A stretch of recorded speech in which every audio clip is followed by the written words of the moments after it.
So have you been pestering Dusty? Is he right to go? It seems like he got through a scan okay. Yeah, I think he got a little corky. Had a precautionary scan, and then all clear. So it's good. We got a couple more days to recover and get ready for it. So we're good.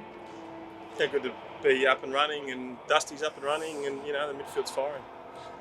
It's been a good pre-season. We've kind of added a bit of a different mix compared to last year, bringing Dusty in the mid, Liam coming into the midfield as well. So we definitely have a lot of options to go through that. And then, I think I heard Bag say before, we're getting that right mix. We're still kind of working it out, best way to play it. And I think as we get more games, we're probably not going to get it right on the weekend, but as we get more games into the season, we'll probably get that bit of connection a bit better, and hopefully we can start winning clearances. Has been a bit more of a focus this year, where previously it was probably more about turnover, where we've focused a lot more on clearances this year. So, and we've had some good results against some good opposition first up. How are you feeling after a pretty interrupted pre-season?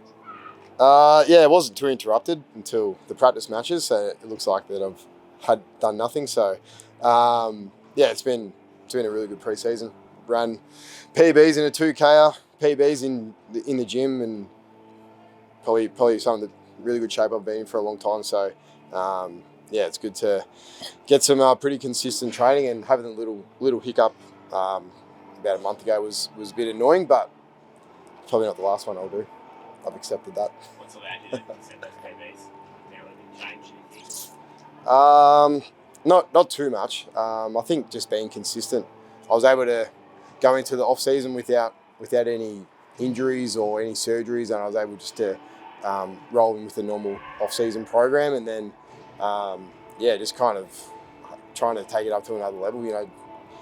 Pushing as many younger players through it as well, and I know guys like Nathan Broad and Jack Graham, Liam Baker were really setting standards, and just trying to create that little edge on top of everyone. So it's kind of something that I look to do this year, especially getting on a bit older, is something that I kind of wanted to set a bit of a focus for the pre-season.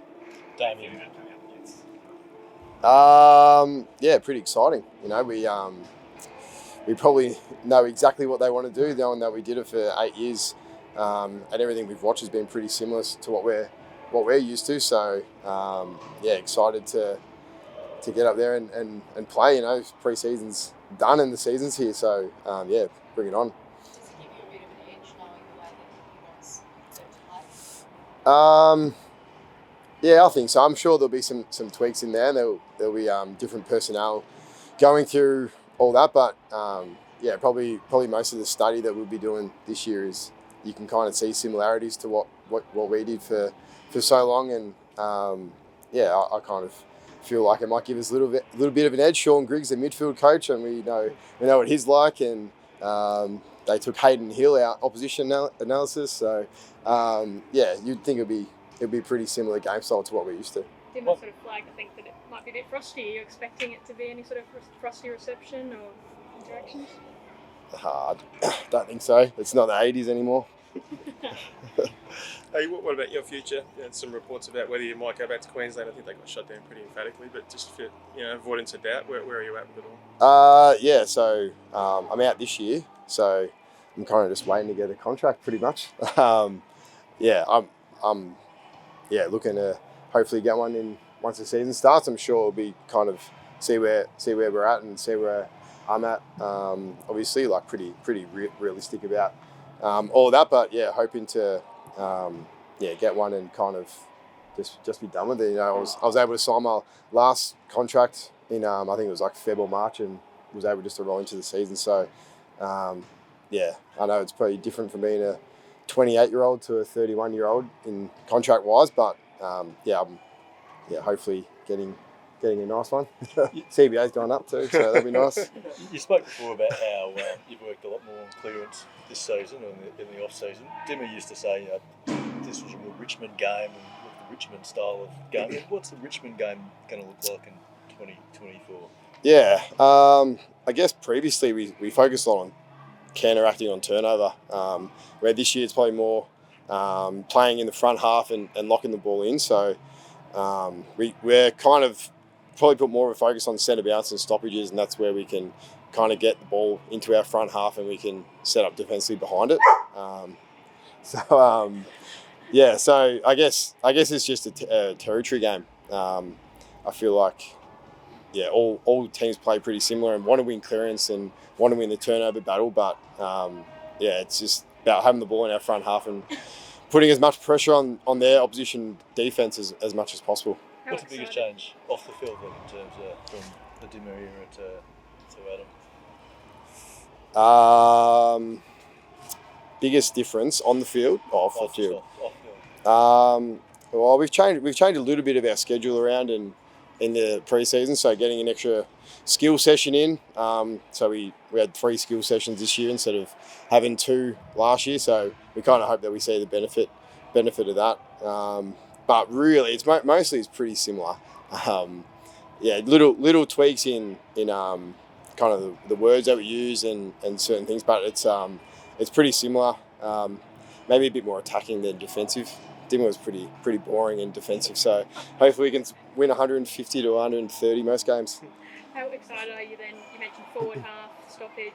Dusty seems to be spending more time in midfield. You know what an attacking weapon he can be out of the coalface, I guess. Yeah, I think you probably just want to put those players where the ball is. I look at Shea Bolton as well, who I think is one of the best players in the competition and one of the most dangerous as well. So it's kind of, I guess you have those players who are a bit rogue and like Dustin and Shea, who can kind of just get up the ground and do what they have to do because you back them in to win most one-on-ones and most contests and use the ball well. So I think that part's probably the more exciting part. Well, we can bring them boys up to stoppage, or we can sit them deep, and then we've also got guys like Tim Taranto and Jacob Hopper, who are unbelievable clearance players, and Bakes as well, who can play forward or play back. So I think just having that mix and just getting it right is going to be the most exciting part. Yeah, do we like to see any fresh-ish faces on the weekend? Has anyone banged the door down for a season again? I've really liked Seth Campbell's pre-season. He played in the Collingwood game last week, and I think he's had an amazing pre-season. You know, probably doing most of the running in the off-season with in the pre-season with Tim Taranto, who's one of the best in the comp. So for a second-year player to kind of come in and be able to do that and really take his game to the next level and what he can control, I think, Seth's probably one that I'm pretty excited to see. And I know Thompson's on a new face, but he probably hasn't played a lot of games just due to the fact that he was so young and we had a lot of senior players in the midfield. So he's another one who's had an awesome pre-season. We'll see him on Saturday. Just on Sammy Naismith, if Nang doesn't get up, it's a great story, Sammy. Yeah, he's been awesome, Sam. You know, just great guy. First of all, he's really fitted in just really well, and I really didn't know much about him when he was at Port Melbourne last year, and he's come in and really challenged Nate the whole pre-season. So excited to see what he can do, and it's pretty important because Jared Witts is an awesome ruckman. I think he's really been dominant really for a long time. So it'll be a good challenge for him if Nate doesn't get up. What's a new coach do to the psychology of a player and to the playing group? The psychology? Yeah, how do you loosen life, shake you out of comfort zones or anything? He's a lot younger than Dimmer, so maybe he can relate to us a bit more. But he's just a bit of a fresh start. You know, I guess for myself, I was under Dimmer for 8 years, and some of the players like Grimesy and Dustin were under him for like 14, 15 years. So I kind of just having that fresh kind of the way to move the ball a little bit differently. Like it's similar, but it's a little bit different. So I guess it's exciting when you have something new or a new game plan or a new stoppage setup. It's just something new that gets you to be excited because we knew that out for so long, for 7 years, our game plan worked so well that we kind of stuck with it the whole way. So I guess that's the exciting part about bringing Ooze in. Good man. Thank you. Thank you.